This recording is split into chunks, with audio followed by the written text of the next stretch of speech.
Ladies and gentlemen, it is a great honor to receive this award tonight, named for my dear friend and colleague, Thomas Szasz. As Thomas Szasz wrote years ago, the only true political virtue is obedience to authority, and the only true political sin is independence. Independence renders authority useless, and that is what infuriates it so.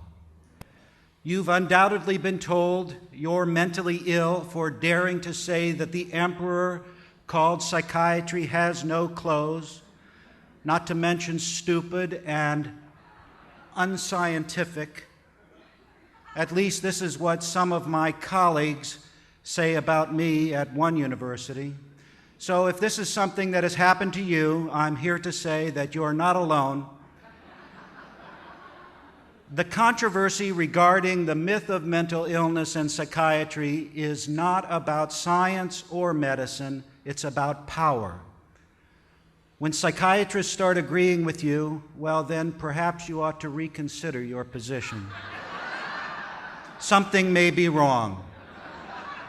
So I'd like to say a few disobedient things, which is especially true because I was trained as a psychologist, and when a member of the profession criticizes its own, it's considered especially sacrilegious.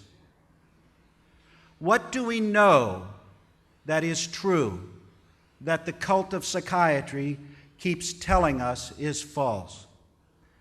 First, the idea that there is a known brain lesion causing mental illness. The truth is, we cannot tell who is mentally ill and who is not by looking at pictures of their brains or analyzing their blood. Psychiatrists had to invent their own book of diseases because pathologists would have nothing to do with them. It's called the Diagnostic and Statistical Manual for Mental Disorders, the DSM, a great work of fiction. What's the difference? Thank you. What's the difference between the DSM and a scientific book of disease? Every disorder in the DSM is invented. Every disease listed in a pathology textbook is discovered. Real disease is found in a cadaver at autopsy. Mental illness is not. Mental illness refers to something that a person does. Real disease refers to something that a person has. Consider this yet another way. It takes one person to have a real disease. It takes two people to have a mental illness.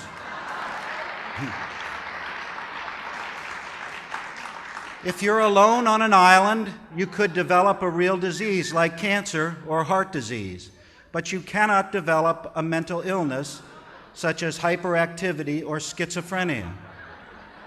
This is because mental illness is always diagnosed on the basis of some sort of social conflict.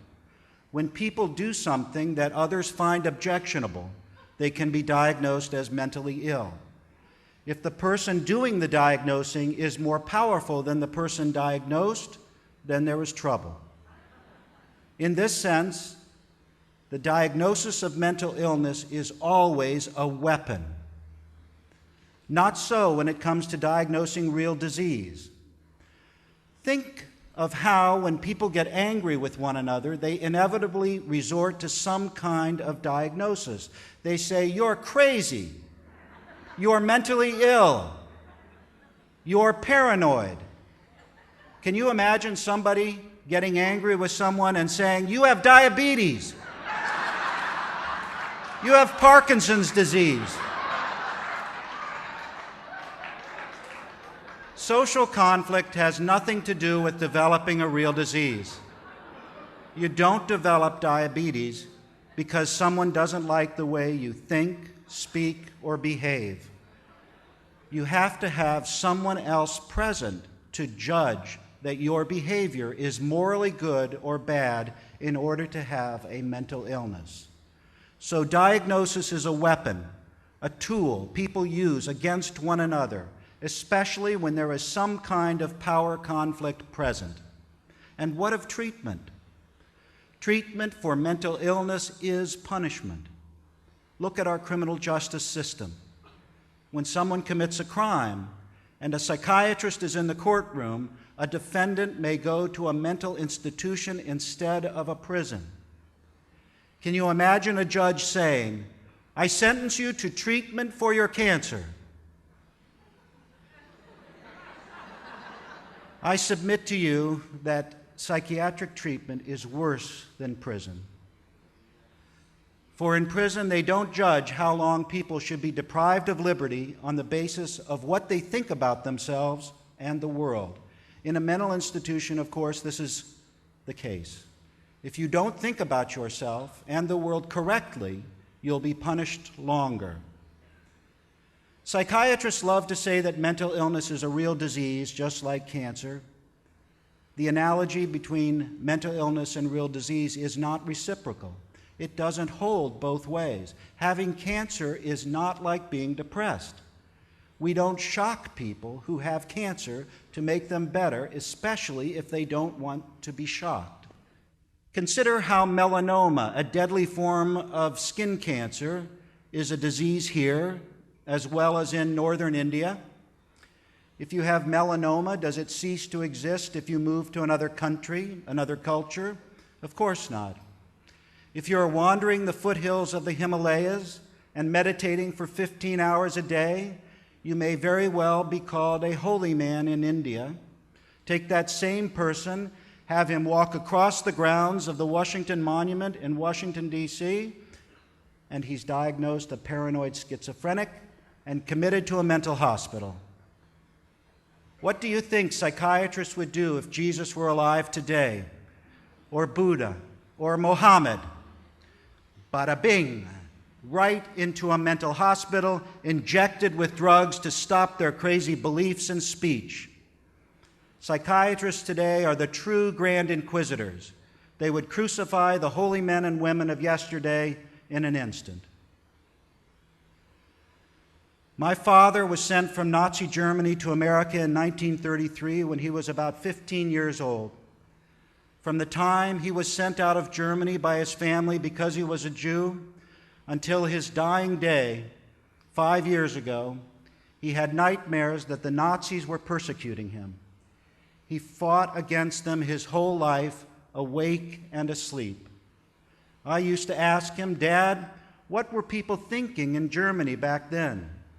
What were they thinking when they saw the Nazis parading about?" And he used to say, "Nobody took them seriously. Nobody believed they could ever have the power to do what they did. We laughed at them." Now, while I encourage you to laugh in the face of those psychiatrists who argue that 2 + 2 doesn't equal 4, know too that we must also take them seriously, especially when it comes to the harm they have done to people in the name of helping them. For if we do not, history will repeat itself. We are building a resistance to the psychiatric Gestapo. The Citizens Commission on Human Rights is an important partner in the fight for liberty and justice. That is why we are here tonight, and that is why we will be together tomorrow. Thank you.